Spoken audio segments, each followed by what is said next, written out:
خوبصورتی کسی امیر کے گھر جنم لے تو رعب کی علامت سمجھی جاتی ہے، اور کسی غریب کے گھر جنم لے تو فقط آنکھیں ٹھنڈی کرنے کا سامان سمجھا جاتا ہے۔ تڑپتا ہے، سسکتا ہے، ترستا ہے، مگر اسے کہہ دو کسی کے ہجر میں مرتا نہیں ہے کوئی۔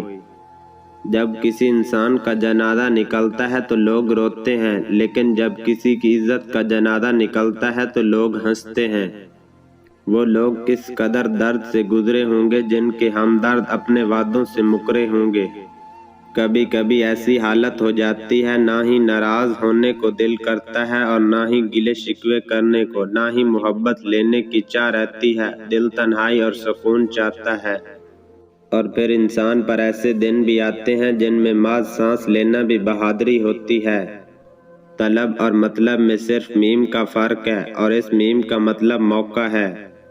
ضروری نہیں کہ انسان کسی لاپرواہی کے نتیجے میں کسی کو کھوئے۔ کبھی کبھی انسان کسی اپنے پیارے کا حد سے زیادہ خیال رکھتے ہوئے بھی اسے کھو دیتا ہے۔ آپ کسی پر جتنی مرضی جان چھڑکتے ہوں، ذرا اختلاف کر کے دیکھ لیں، جان جائیں گے تمہاری اوقات کیا ہے۔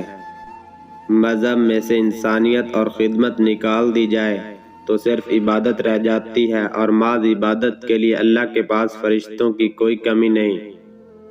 میرے نفسیات کا کہنا ہے کہ جس عورت سے مرد اکثر لڑتا یا ناراض ہو جاتا ہو تو سمجھ جانا کہ وہ اسی عورت سے محبت کرتا ہے۔ اپنے سوا انسان کو پورا معاشرہ خراب لگتا ہے، کیونکہ ہم کبھی خود سے ملتے ہی نہیں۔